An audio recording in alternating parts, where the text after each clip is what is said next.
अगर हम शुरू से चले जाते हैं जहाँ से भारत और पाकिस्तान का विभाजन हुआ यानी कि पाकिस्तान और भारत का बँटवारा हुआ,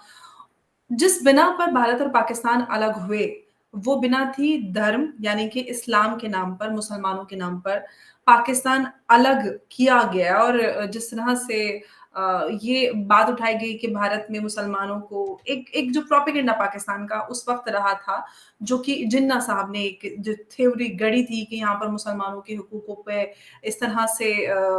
जो भी सारी चीज़ें अटैक हो रहे हैं या एक जो नैरेटिव जो गढ़ा गया था, वो आज भी ज़िंदा है और उसको पाल-पोस के लगातार वहाँ के पॉलिटिकल लीडर्स ने बड़ा किया है और यही चीज़ सिर्फ़ और सिर्फ़ जो आवाम है, उनके दिमाग में ये डाली गई है कि पाकिस्तान में तो मुसलमान बहुत सुकून से हैं क्योंकि ये एक ऐसा मुल्क है जिसको अल्लाह के फ़ज़्ल-ओ-करम से ये यहाँ पर नुमाया हुआ है कि आसमान से सीधा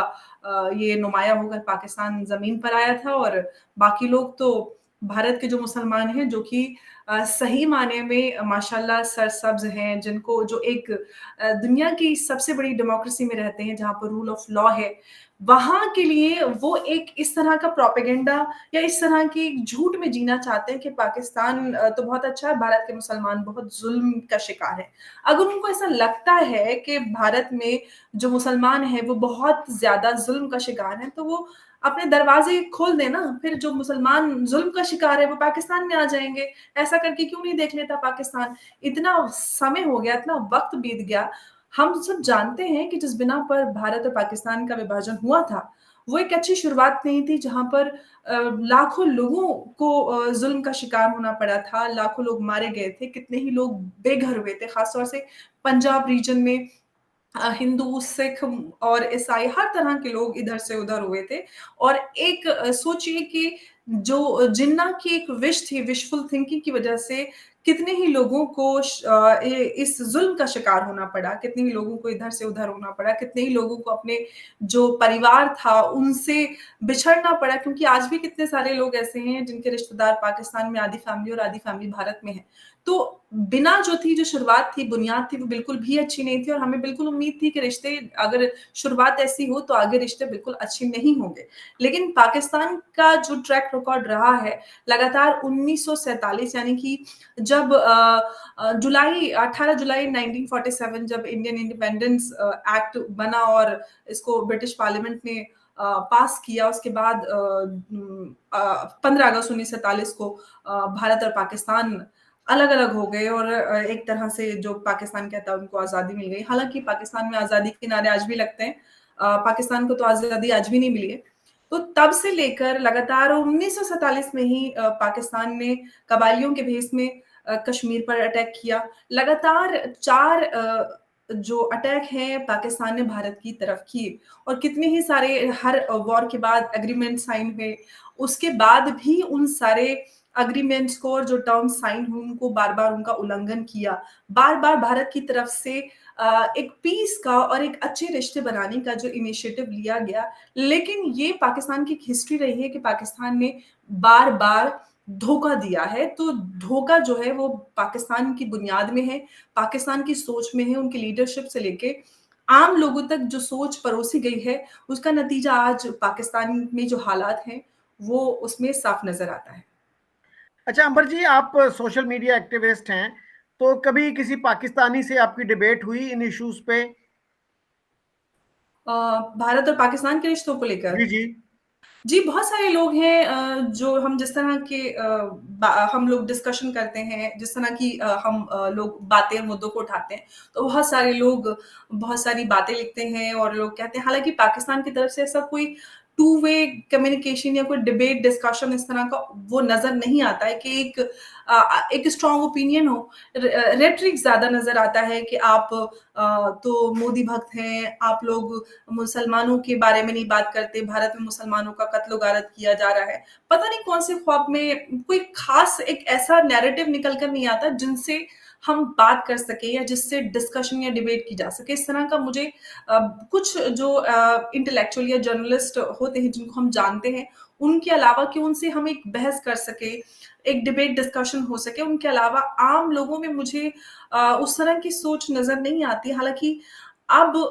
क्योंकि कई तरह के मैं एकेडमिशियंस को देख रही हूँ जिन्होंने अच्छी किताबें लिखी हैं, किस तरह का नैरेटिव, खासतौर से इश्तियाक अहमद साहब, उन्होंने जो जिन्ना को लेकर किताब लिखी है, उसके बाद से भी लोगों में एक जो other side of the story है, वो भी पहुँची है, उसका काफ़ी असर लोगों पर हो रहा है। एक इस तरह का माइंडसेट पाकिस्तान में तैयार हो रहा है कि लोग अब दूसरी तरफ का ओपिनियन एटलीस्ट सुनने के लिए तैयार हो जाते हैं। तो मुझे लगता है कि एक बेहतर बदलाव है और इसी तरह से डिबेट और डिस्कशंस ओपन रहेंगे तो शायद जो सच्चाई है पाकिस्तान के लोगों को, जो भारत के नाम पर उनके दिलों में नफ़रत डाली गई है, वो सच्चाई एक दिन वो एक्सेप्ट करें और उम्मीद करते हैं कि उनको सच एक्सेप्ट करने में जल्दी और आसानी हो और क्योंकि जिस तरह से पाकिस्तान की आवाम को अब तक झूठ परोसा गया है, उनके दिलों में नफ़रत बोई गई है। अगर हम नफ़रत बोएँगे अपनी बुनियादों में, अपने दिलों में, तो फल भी उसी तरह का मिलेगा। अच्छा, पिछले दिनों हमारे एक मशहूर क्रिकेटर हैं शाहिद आफरीदी, उन्होंने एक बयान दिया था कि असल जो मसला है ना वो ये है कि नरेंद्र मोदी के जहन में रिलीजन बेस्ड पॉलिटिक्स रहती है, और रिलीजन बेस्ड पॉलिटिक्स जो है ना वो सारे फसाद की जड़ है। तो इस आर्ग्यूमेंट को आप कैसे देखते हैं? सर मुझे बहुत ही हँसी हँसी आती है। शाहिद अफरीदी जैसे लोग मतलब मैं क्या बोलूँ पाकिस्तान में जिस तरह की लीडरशिप रही है ये पाकिस्तान कहते हैं ना कि आप अपने माँ-बाप का जो बच्चा दिल दुखाता है ना, वो कभी भी सक्सेसफुल नहीं होता, वही पाकिस्तान का हाल है। और पाकिस्तान की ये ट्रैक रिकॉर्ड रहा है कि पाकिस्तान को अभी तक इस तरह की विज़नरी या क्वालिटी लीडरशिप अभी तक नहीं मिली है। सिर्फ़ वो 1% एलीट है जो पाकिस्तान के आम लोगों को लूटने का काम करती है और जो उनका पैसा, उनका हक मारकर वो विदेशों में जाके सेटल हो जाते हैं। अगर हम शाहिद आफरीदी की बात करें तो शाहिद आफरीदी ने इस तरह का बयान दिया है वो पाकिस्तान जिसकी बुनियाद जिसको अलग ही धर्म के नाम पर, इस्लाम के नाम पर किया गया हो, जहाँ पर शिद्दत पसंदी इस्लाम के नाम पर लोगों को सड़कों पर मार दिया जाता हो बिना किसी सवाल के। अपने आप को वो इस्लाम और इस्लाम परस्त बोलते हैं, अपने आप को हक की बात वो कहते हैं कि पाकिस्तान में मुसलमान आप छोड़िए हिंदू और सिखों की बात तो छोड़ दीजिए, जिस तरह से हिंदू लड़कियों को, सिख लड़कियों और ईसाई लड़कियों को उठाकर अगवा करके उनका रेप किया जाता है और उसके बाद कोर्ट में तक उनके माँ-बाप से उन बच्चियों को मिलने नहीं दिया जाता और एक अधेड़ उम्र के उस रेपिस्ट से जिसने उसका रेप किया उसी की शादी करवा दी जाती है और एक कन्वर्जन लेटर भी बना दिया जाता है। जहाँ पर लड़कियों को कोई सुनने वाला नहीं है, उनके हक की बात करने वाला नहीं है, वो इस्लाम की बात करते हैं। भारत वो देश है, पाकिस्तान और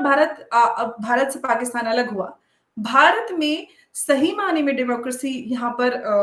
हम देखते हैं नाफ़िज़ हुई। लोगों में सिर्फ़ अगर हम डेमोक्रेसी की बात करें तो सिर्फ़ कॉन्स्टिट्यूशन से ही हम किसी देश की डेमोक्रेसी का या ये नहीं हम कह सकते कि वहाँ पर डेमोक्रेसी है। जब तक वहाँ पर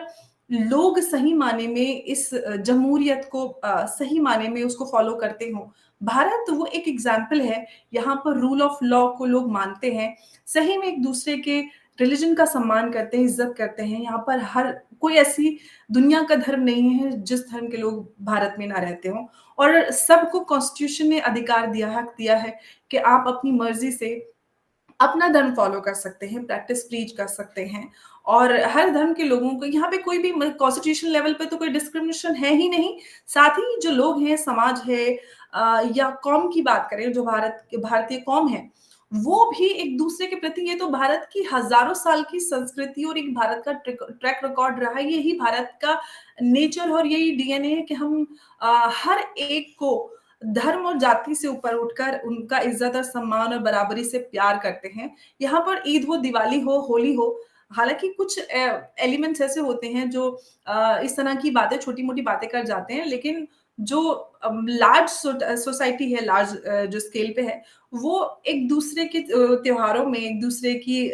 खुशियों में शामिल होती है और हम बराबरी तैयारी ईद की और दिवाली की वैसे ही करते हैं जैसे कि ईद पे होती है। हर एक को किसी को पता ही नहीं होता क्योंकि हमारे यहाँ हर चीज़ अपनी होती है। हम सब मिलकर रहते हैं, हम एक कौम हैं। हम यहाँ पर हिंदू, मुसलमान या कोई पंजाब वाला, सिंध वाला ऐसा नहीं होता है। हम भारतीय हैं। ये सबसे बड़ा फ़र्क और भारत और पाकिस्तान में है और नरेंद्र मोदी की जब बात आती है, वो हमारे प्राइम मिनिस्टर हैं और जिस तरह से उन्होंने काम किया है अपने इस पूरे कार्यकाल में, 2 उनकी टर्म्स पूरी हो रही हैं, उसके पूरे अगर हम उसमें देखें उन्होंने इतने अच्छे-अच्छे काम किए, कश्मीर का आर्टिकल 370 और 35 की बात करें, हम ट्रिपल तलाक की बात करें, पाकिस्तान जैसे देश में ट्रिपल तलाक जो इंस्टेंट ट्रिपल तलाक था, वो बैन था, लेकिन भारत में कुछ पॉलिटिकल पार्टीज़ ने इसको ज़िंदा रखा हुआ था। हालाँकि 1980s में शाबानो एक एमपी से, इंदौर से एक बुज़ुर्ग औरत थीं, जो अपने गुज़ारे भत्ते और खर्चे को लेकर कोर्ट में गई थीं। कोर्ट ने उनके हक में फैसला भी दिया, लेकिन पॉलिटिकल पार्टी और उनके प्रेशर में आकर उसको फैसले को वापस लिया गया। उसके बाद हज़ारों मुसलमान, लाखों इनफैक्ट कहना चाहिए, इंडिया गेट पे इकट्ठा हुए और उस फैसले को वापस लिया गया। तो कुछ राजनीति और पॉलिटिक्स की वजह से कुछ इनजस्टिस जो भारत की मुस्लिम औरतों के साथ रहा, उसको भी जो पास्ट में गलतियाँ हुई, उसको करेक्ट किया नरेंद्र मोदी जी ने और एक ऐतिहासिक फैसला लिया, जो कि शायद ही किसी में हिम्मत हो सकती थी, या फिर हम और भी बहुत सारे उसकी बात करें। हम इंस्टीट्यूशन लेवल पे तो कोई भी किसी में कोई डिस्क्रिमिनेशन नहीं है। यहाँ पर सबको बराबरी से, जो भी गवर्नमेंट की पॉलिसीज़ हैं, स्कीम है, सबको बराबरी से फ़ायदा मिलता है। इनफैक्ट जो भी सरकार की स्कीम्स हैं, गरीबी रेखा से जो भी मुसलमान नीचे हैं, वो गरीब होने की वजह से उनको फ़ायदे ज़्यादा मिलते हैं। तो मोदी जी हमेशा मुसलमानों को लेकर बहुत ही अच्छे से काम करते हैं। इनफैक्ट वो तो पूरे देश को ही लेकर वो काम करते हैं, वो हमारे लीडर हैं, हमारे देश की शान हैं, और उन्होंने हमारे देश को दुनिया की 5वीं बड़ी इकोनॉमी बनाया है। तो हम किसी भी फ़ील्ड में, किसी भी एस्पेक्ट पे बात करें, तो मोदी जी हमारे लिए हमारा गर्व है, और ये हर एक भारतीय के लिए गर्व की बात है। हमारी पॉलिटिकल आइडियोलॉजी ज़रूर अलग हो सकते हैं, लेकिन वो हमारे प्राइम मिनिस्टर हैं, और उनके जो काम हैं, आप एक आउट ऑफ हेट आप अगर किसी के लिए इस तरह की बयानबाज़ी करें, तो मुझे लगता है कि बहुत ही इमैच्योर और बहुत ही छोटा उनका दिमाग है, जो उस चीज़ को नहीं समझ सकता कि मोदी जी और उनके काम और उनकी पर्सनैलिटी क्या है।